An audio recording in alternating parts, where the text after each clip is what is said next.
السلام علیکم ورحمۃ اللہ وبرکاتہ ربی اشرح لی صدری ویسر لی امری واحلل عقدۃ من لسانی یفقہوا قولی ربی زدنی علما اللہم فقہنا فی الدین اللہم ارنا الحق حقا وارزقنا اتباعہ وارنا الباطل باطلا وارزقنا اجتنابہ آمین یا رب العالمین۔ سورہ طٰہٰ پارہ نمبر 16 آیت نمبر 115 سے ہم پڑھ رہے ہیں۔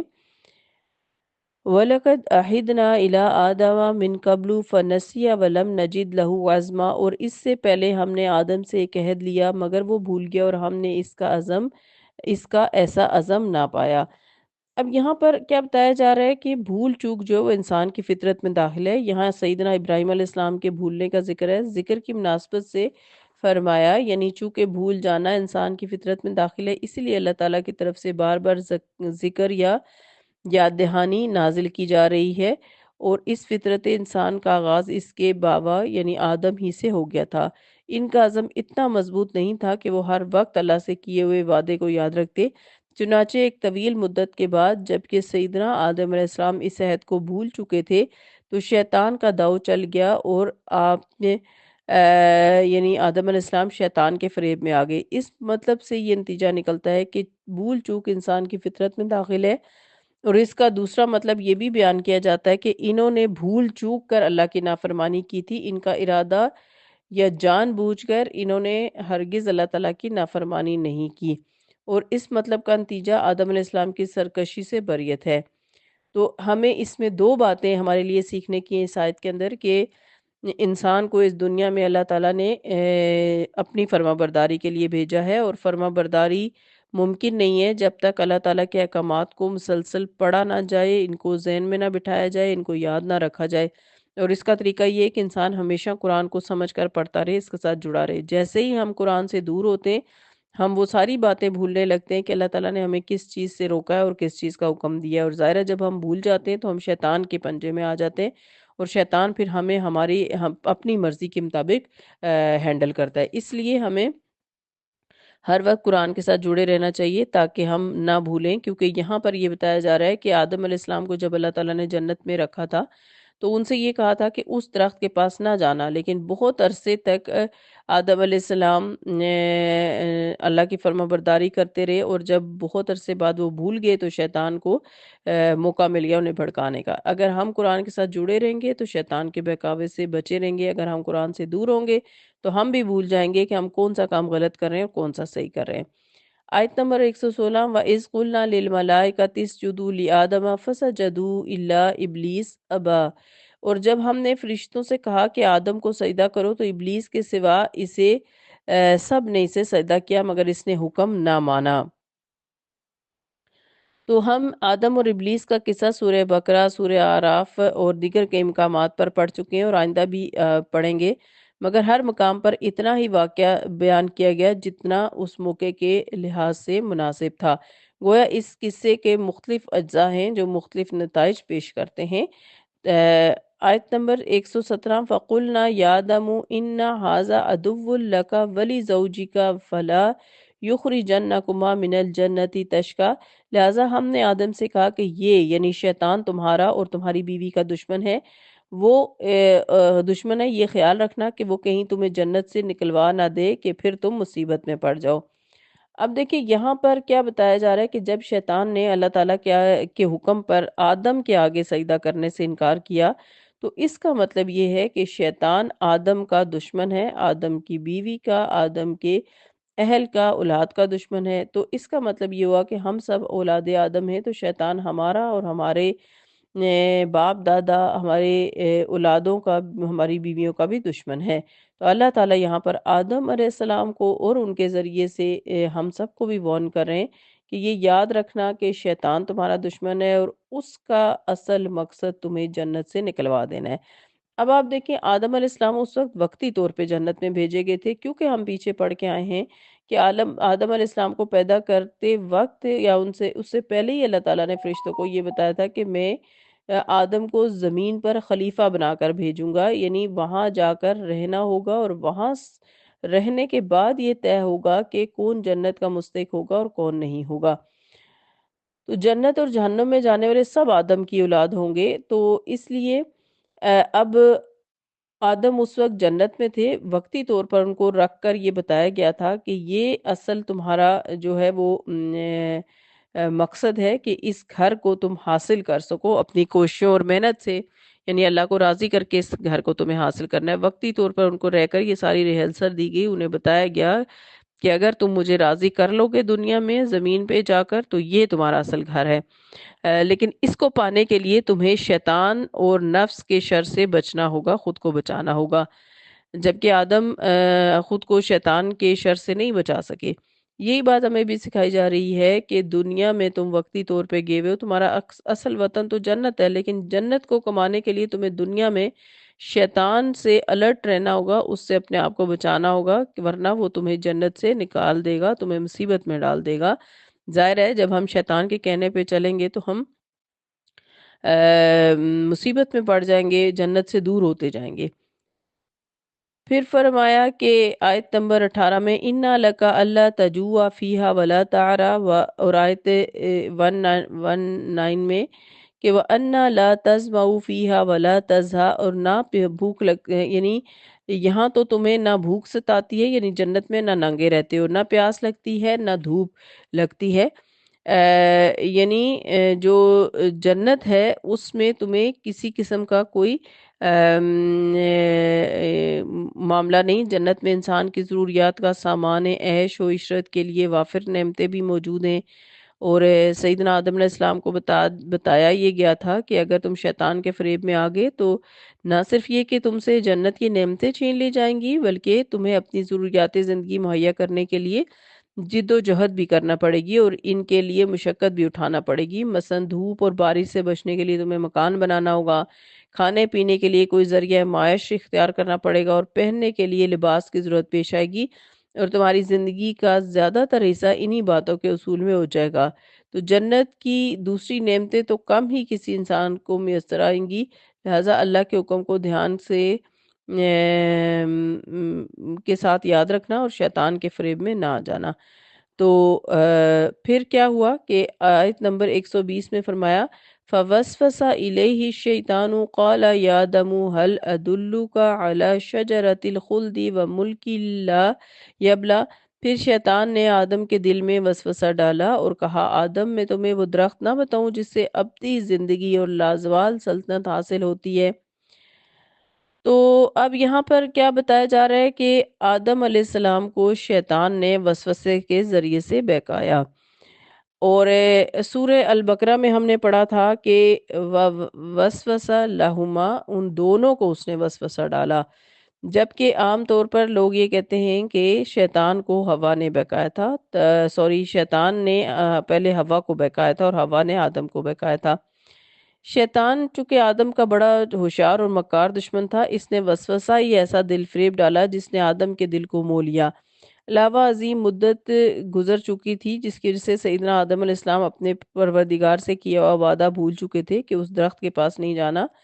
تو شیطان نے پٹی یہ پڑھائی کہ اگر تم اس درخت کا پھل چکھ لو گے تو اس جنت میں ہمیشہ کے لیے مقیم ہو جاؤ گے، ورنہ تمہیں زمین میں جانا پڑے گا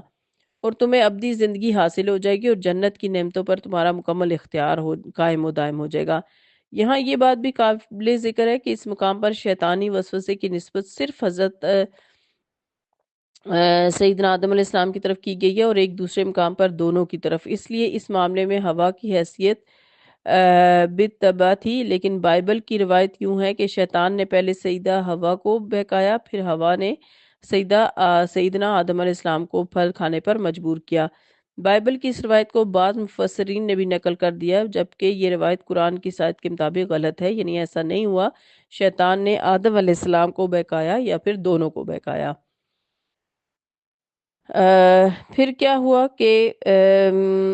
فوسوس الیہ الشیطان قال یا آدم هل ادلک علی شجرۃ الخلد وملک لا یبلی، آیت نمبر 121 فاکلا منها فبدت لهما سوآتهما وطفقا یخصفان علیہما من ورق الجنة وعصى آدم ربہ فغوی۔ اور پھر ساتھ ہی اگلی آیت 122 بھی پڑھ لیتے ہیں ثم اجتباہ ربہ فتاب علیہ وہدی۔ آخر ان دونوں نے اس درخت کا پھل کھا لیا جس سے ان کے 70 کے مقامات ایک دوسرے کے آگے کھل گئے، تو وہ جنت کے پتوں سے انہیں ڈھانکنے لگ گئے، اور آدم نے اپنے پروردگار کی نافرمانی کی، لہٰذا وہ بھٹک گئے۔ پھر ان کے پروردگار نے انہیں برگزیدہ کیا اور ان کی توبہ قبول کی اور انہیں ہدایت بخشی۔ تو پھل کھانے کا فوری ری ایکشن یہ ہوا کہ ان سے جنت کا لباس چھین لیا گیا، اور آدم اور حوا علیہ السلام دونوں بے حجاب ہو گئے، اور انہیں ایک دوسرے کے مقامات ستر نظر آنے لگے اور سخت شرم محسوس ہوئی۔ تو جنت کے درختوں کے پتے ایک دوسرے پر چپکا کر مقامات ستر کو ڈھانپنے لگے۔ ابھی بھوک اور پیاس کا احساس تو کچھ دیر کے بعد ہی ہونا تھا، اور انہیں فوراً پتہ چل گیا کہ وہ شیطان کے بہکاوے میں آ چکے ہیں، اور وہ ان کے اور اس وقت انہیں اللہ سے کیا ہوا وعدہ یاد آ گیا، اور فوراً اللہ تعالیٰ کی طرف رجوع کیا اور توبہ استغفار کی۔ فرمایا اللہ تعالیٰ نے آیت نمبر 123 میں قَالَ اهْبِطَا مِنْهَا جَمِيعًا بَعْضُكُمْ لِبَعْضٍ عَدُوٌّ فَإِمَّا يَأْتِيَنَّكُم مِّنِّي هُدًى فَمَنِ اتَّبَعَ هُدَايَ فَلَا يَضِلُّ وَلَا يَشْقَىٰ۔ اللہ تعالیٰ نے فرمایا کہ تم دونوں یعنی انسان اور شیطان سب یہاں سے نکل جاؤ، تم ایک دوسرے کے دشمن ہوگے، پھر اگر تمہارے پاس میری طرف سے ہدایت آئے تو جو کوئی میری ہدایت کی پیروی کرے گا وہ نہ تو گمراہ ہوگا اور نہ تکلیف اٹھائے گا۔ اب کون کون کس کا دشمن ہے، یعنی اس مقام پر تثنیہ دو کے لیے بولا جاتا ہے، کیا استعمال ہوا جس کے دو مطلب ہو سکتے ہیں۔ ایک مطلب ترجمے سے واضح ہے کہ افریق آدم اور حوا تھے چونکہ، اور دوسرا فریق ایک فریق آدم اور حوا تھے اور دوسرا فریق شیطان، تو خطاب کے لحاظ سے ان دونوں فریقوں میں ان کی اولاد بھی شامل ہے، اور دوسرا مطلب یعنی ایک مطلب یہ ہے کہ اولاد آدم جو ہے اس کا دشمن شیطان اور اس کا یعنی اس کی اولاد ہوگی، اور دوسرا مطلب یہ کہ ایک فریق آدم دوسرا حوا ہے، سب کے بجائے مل کر اکٹھے یا ایک کے ساتھ، یعنی خطاب آدم اور حوا کی اولاد سے ہو اور ان کی اولاد میں دشمنی اسی طرح ہوگی، یعنی کہ انسان بھی انسان کا دشمن ہوگا، شیطان تو انسان کا دشمن ہے ہی ہے، انسان بھی انسان کا دشمن ہوگا۔ تو پھر کہا گیا کہ یعنی زمین میں تم سب ایک دوسرے کے دشمن ہوگے، اور لیکن تمہیں اس دشمنی سے بچنے کے لیے کیا کرنا ہوگا کہ جب تمہارے پاس میری طرف سے کوئی ہدایت آئے، تو ہمیں پتہ ہے کہ ہدایت کیسے آتی ہے، یعنی ہر دور میں اللہ تعالیٰ نے انبیاء کو بھیجا اور ان کے ساتھ اپنی تعلیمات بھیجی،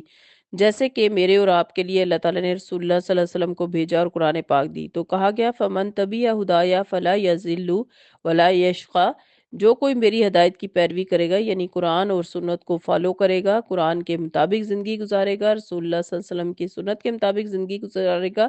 تو نہ وہ گمراہ ہوگا نہ وہ تکلیف اٹھائے گا۔ تو یہاں پر ولا یشقا کے بھی دو معنی ہیں، ایک یہ کہ وہ جنت کی راہ سے بہکے گا نہیں اور نہ اسے محروم ہو کر دوزخ کی تکلیفیں اٹھائے گا،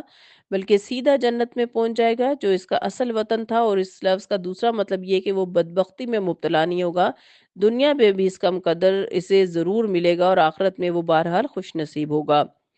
تو پھر ہمارے سیکھنے کی کیا بات ہے کہ ہر حال میں قرآن پاک کو فالو کرنا ہے اور اللہ کی مرضی کے مطابق زندگی گزارنی ہے۔ آیت نمبر 123 وَمَنْ أَعْرَضَ عَنْ ذِكْرِي فَإِنَّ لَهُ مَعِيشَةً ضَنْكًا وَنَحْشُرُهُ يَوْمَ الْقِيَامَةِ أَعْمَىٰ، اور جو میری یاد سے منہ موڑے گا تو اس کی زندگی تنگ ہو جائے گی اور قیامت کے دن ہم اسے اندھا کر کے اٹھائیں گے۔ آیت 125 قال ربی لما حشرتنی اعما وقد کنت بصیرا، وہ کہے گا اے میرے پروردگار تو نے مجھے اندھا کر کے کیوں اٹھایا حالانکہ میں دنیا میں دیکھنے والوں میں سے تھا۔ تو دنیا کی زندگی تنگ ہونے سے مراد یعنی معیشتاً زنکا کا مطلب یہ نہیں کہ ان پر ہمیشہ تنگ دستی غالب رہے گی، بلکہ یہ مطلب ہے کہ انہیں قناعت اور قلبی سکون نہیں ملے گا، اور اگر مالدار ہوں گے تو ہمیشہ 99 کے چکر میں پڑے رہیں گے، نہ رات کو سکون نصیب ہوگا نہ دن کو ہوگا، ہر وقت پیسہ پیسہ پیسہ اور پیسے کمانے کے چکر میں ہوں گے، اور کما کما کر بھی ان کا دل مطمئن نہیں ہوگا، اور اگر تنگ دست ہیں تو اپنی تکلیفوں اور مصیبتوں پر واویلا کرتے رہیں گے اور جزا فضا ہی میں ان کی زندگی بسر ہو جائے گی۔ اور اس کا دوسرا مطلب یہ کہ کافر کے پاس خواہ کتنا ہی مال و دولت اور خیر مال و دولت کیوں نہ ہو، اس میں خیر داخل نہیں ہو سکے گا، یہی مال و دولت چند روزہ عیش کے بعد اس کے لیے وبال جان بن جائے گا، اور بعض مفسرین نے اسے قبر کی یعنی برزخی زندگی مراد دی ہے، یعنی قیامت سے پہلے ہی ان پر تنگی کا ایسا دور آئے گا کہ قبر کی زمین بھی ان پر تنگ کر دی جائے گی، اور یہ تفسیر بعض صحابہ سے مروی ہے۔ بہرحال اس لفظ کے تحت یہ سب صورتیں ہو سکتی ہیں۔ اور پھر اس سے اگلی آیت میں یہ بھی بتایا گیا ہے کہ اس شخص کو اندھا کر کے اٹھایا جائے گا، یعنی اور پھر اس کا اعتراض یہ ہوگا کہ دنیا میں تو میں دیکھتا تھا اور ہر چیز مجھے نظر آتی تھی، تو آج مجھے اندھا بنا کر کیوں اٹھایا گیا؟ اس کو یہ جواب دیا جائے گا کہ دنیا میں میری آیات دیکھنے سے تو اندھا بنا رہا، آنکھیں عطا کرنے کا مقصد صرف یہی نہیں تھا کہ تو اپنے مطلب کی چیزیں دیکھے، بلکہ اصل مطلب یہ تھا کہ تو اللہ کی آیات کو دیکھے، اس لحاظ سے تو دنیا میں اندھا ہی بنا رہا، تیرے اس فعل کا نتیجہ ہی مثل شکل تیرے سامنے آیا، تو اب تعجب کیوں کر رہے ہو؟ واضح رہے کہ یہ ابتدائی حشر کا ذکر ہے، بعد میں تو اس کی آنکھیں کھول دی جائیں گی تو وہ دوزخ اور احوال محشر کا ٹھیک ٹھیک معائنہ کر سکے گا۔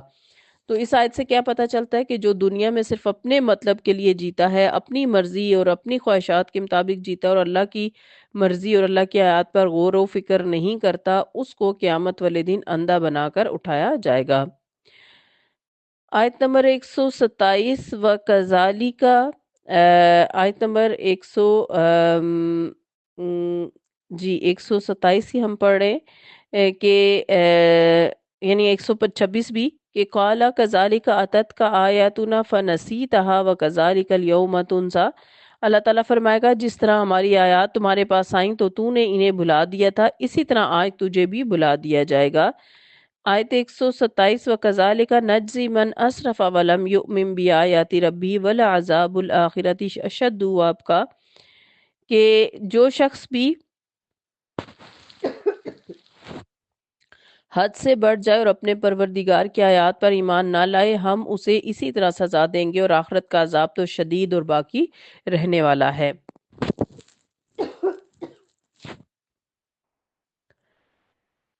یعنی اللہ تعالیٰ یہ جواب دیں گے کہ ہم اسی طرح لوگوں کو اس سے ملتا جلتا ہی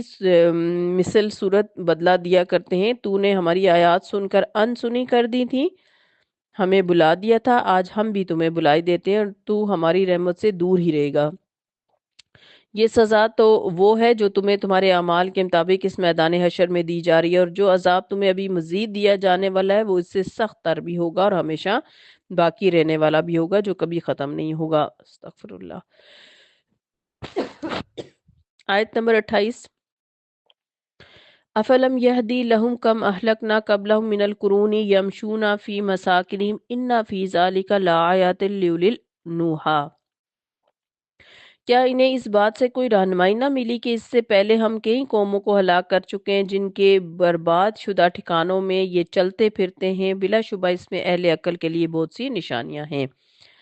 اس آیت کے مخاطب مشرکین مکہ ہیں، جن میں سابقہ اقوام کی ہلاکت کے چرچے زبان زد عام تھے، یعنی وہ جو پہلے اقوام گزر چکی ہیں قومیں، ان کے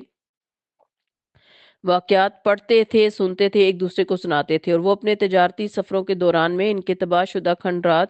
خود دیکھا کرتے تھے۔ اگر وہ ان کے ان حالات میں یعنی کچھ بھی غور و فکر کرتے تو انہیں معلوم ہو سکتا تھا کہ بالآخر ان کا اپنا بھی ویسا ہی انجام ہو سکتا ہے، لہٰذا وہ چاہتے تو انہیں واقعات سے کافی عبرت حاصل کر سکتے تھے۔